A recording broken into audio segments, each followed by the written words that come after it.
playbook itu apa namanya? Panduan gitu. Pilkada besok September loh ya. Pilkada besok September dimajukan, bukan November. Jadi ketika pemerintahan Jokowi masih berkuasa. Dengan pilkada maju ke September, kalau playbook ini sukses, angket bisa dibatalkan, kecurangan bisa didiamkan. Sistematik kan?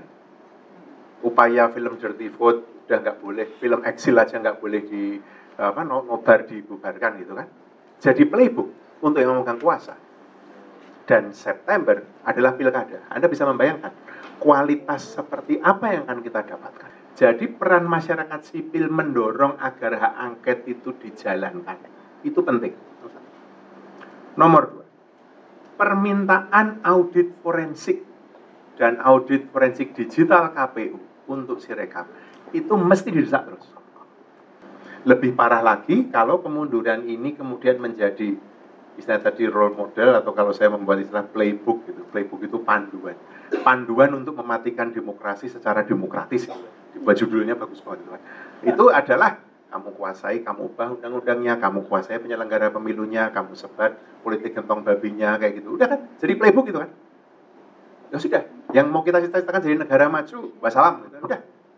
Lebih parah lagi kalau kemunduran ini kemudian menjadi istilah tadi role model, atau kalau saya membuat istilah playbook gitu. Playbook itu panduan. Panduan untuk mematikan demokrasi secara demokratis. Dibuat judulnya bagus banget. Itu adalah kamu kuasai, kamu ubah undang-undangnya, kamu kuasai penyelenggara pemilunya, kamu sebat politik gentong babinya, kayak gitu. Udah kan? Jadi playbook gitu kan? Ya sudah. Yang mau kita cita-citakan jadi negara maju, wassalam. Gitu. Udah.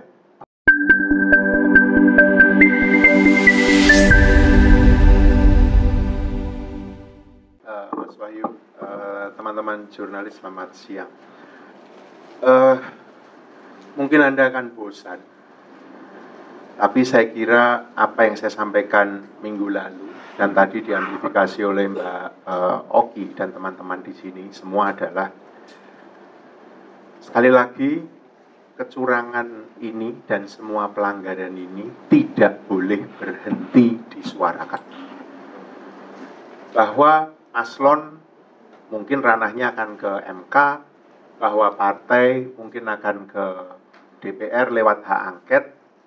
Tugas masyarakat sipil adalah memastikan hal-hal seperti ini, kecurangan seperti ini, tetap terus dibicarakan.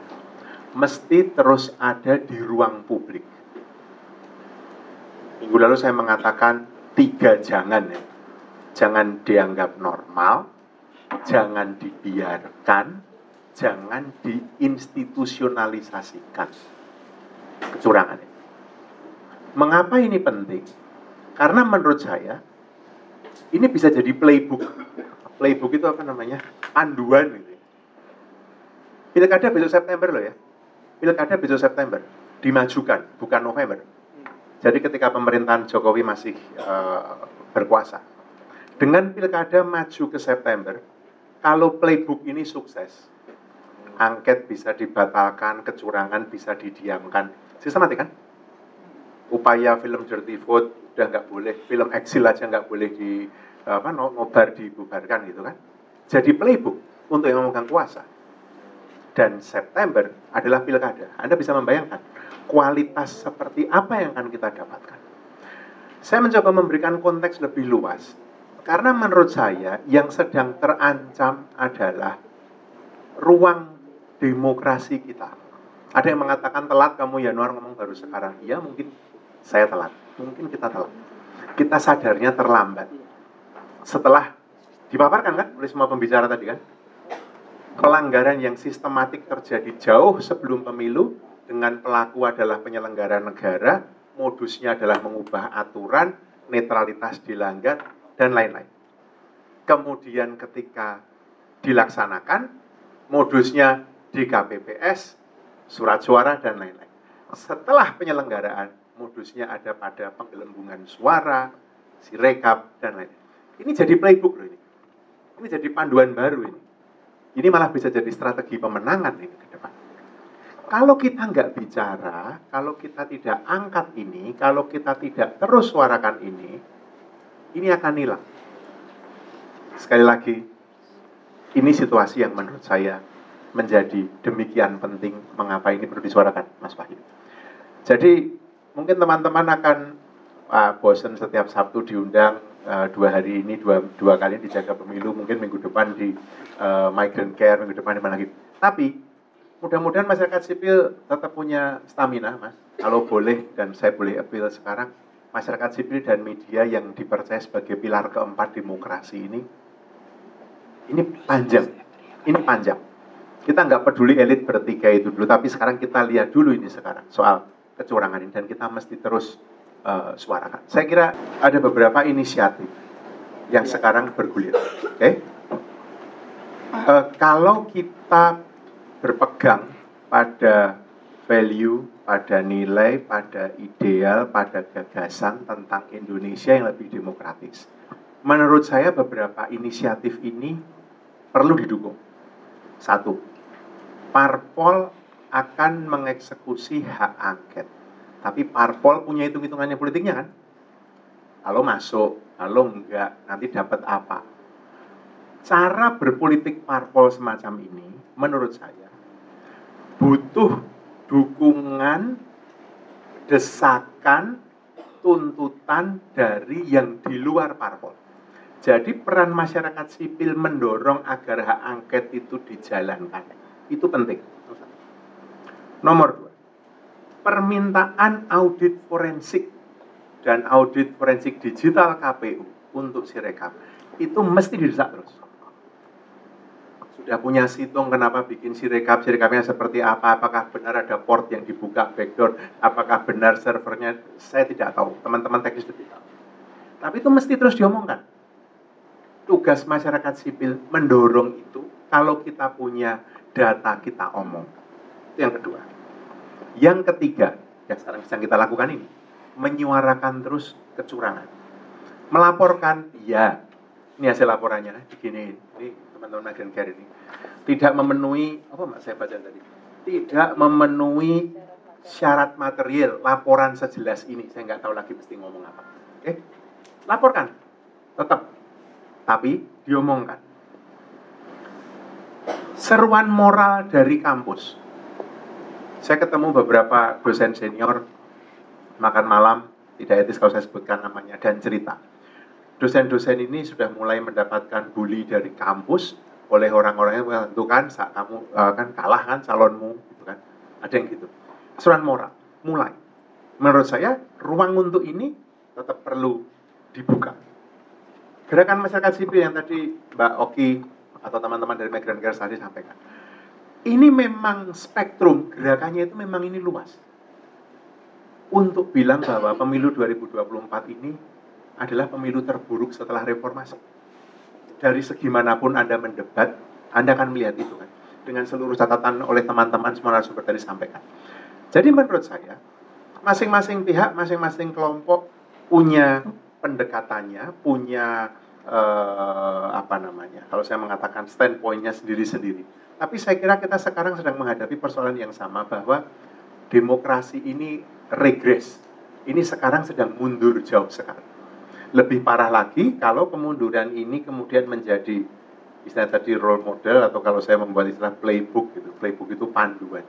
Panduan untuk mematikan demokrasi secara demokratis. Dibuat judulnya bagus banget. Itu adalah kamu kuasai, kamu ubah undang-undangnya, kamu kuasai penyelenggara pemilunya, kamu sebat politik gentong babinya, kayak gitu. Udah kan? Jadi playbook gitu kan? Ya sudah, yang mau kita cita-citakan jadi negara maju, wassalam, gitu. Udah. Yang penting penguasanya dapat, yang penting orang yang berkuasa ini dapat konsesi ini, itu. Sesederhana itu. Nah kalau kita masih mau dibegitukan, ya silahkan. Saya tidak. Itu mengapa saya ikut dalam gerakan ini mendorong. Tapi saya bukan partai politik, saya tidak bisa mendorong. Yang bisa adalah mendorong, ayo parpol tetap jalankan dong hak angketmu gitu kan. Ayo kamu jangan dibeli dong dengan jabatan atau dengan apapun, dorong dong gitu kan. Saya tahu ini jalan panjang. Ayo dong didorong terus dong audit forensik. Dan ini juga nggak gampang. Tapi terus diomongkan kecurangan. Terus diomongkan. Saya nggak tahu juga stamina sampai kapan ya Mas. Kita akan kayak gini terus. Tetapi saya kira kalau boleh ini beberapa bulan ke depan menjelang sampai dengan Oktober pelantikan nanti, sebelum itu ada pilkada September, Anda akan lihat lagi. Kalau ini kita biarkan, saya bertaruh pola kecurangan yang sama akan diterapkan di pilkada. Saya lupa berapa ratus totalnya ya. Provinsi, kabupaten, kota. Teman-teman wartawan mungkin lebih punya datanya. Ini dibiarkan, ini nggak kita omongkan, besok yang sama terjadi. Beberapa hal kunci memang perlu dipertegas dan diperjelas di sini. Satu, yang dibicarakan teman-teman masyarakat sipil ini bukan soal kemenangan elektoral, tetapi menjaga, memperjuangkan, memenangkan demokrasi. Itu dua hal yang sangat berbeda. Bukan karena masyarakat sipil memilih 01 atau 03 karena itu kemudian menghajar 02. Bukan. Sekali lagi, ini bukan elektoral, tetapi ini soal menegakkan demokrasi. Dua,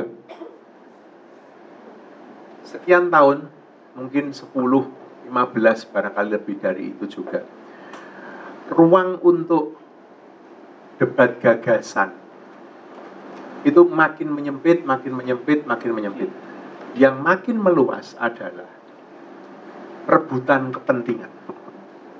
Anda bisa gunakan pisau analisis ini untuk melihat pemerintah, Anda bisa gunakan untuk melihat partai politik, bahkan masyarakat sipil sendiri, atau bahkan media. Yang ada adalah sikut-sikutan kepentingan. Udah nggak ngomong gagasan. Tapi pemilu 2024 ini membuat dan memberi kita ruang untuk membicarakan lagi tentang gagasan mendasar, tentang demokrasi.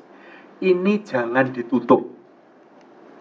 Jadi, upaya masyarakat sipil menyuarakan tentang kecurangan, upaya partai politik untuk mendorong mendesak hak angket, upaya paslon ke MK, upaya semua pihak ini mendorong agar ada audit forensik.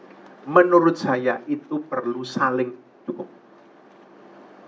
Dan saya berharap teman-teman media juga tidak capek ikut menyuarakan itu. Karena menurut saya celahnya itu, celah yang kita punya sekarang.